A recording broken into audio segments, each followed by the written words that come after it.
Labā ziņa ir tāda, ka rupmaize mums bieži vien mājās ir.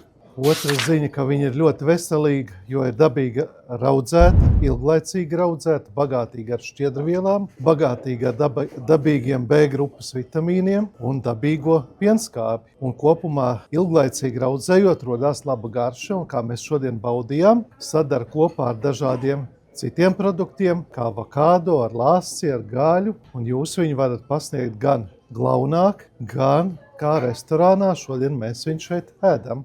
Lai jums labi garšo. Kāds ir jūsu vērtējums? Ir izcils produkts, ar kuru varam lepoties. Tas nozīmē, ka es piešķiru no šī pasākuma viņam apliecinājumu, ka viņš ir izcils Latvijas produkts. Vai, cik labi. Paldies. Kur man viņu jāliek? Pagaidām tur, un viņš būs vēl jālieto. Paldies. Pēc tam pie sevis. Paldies.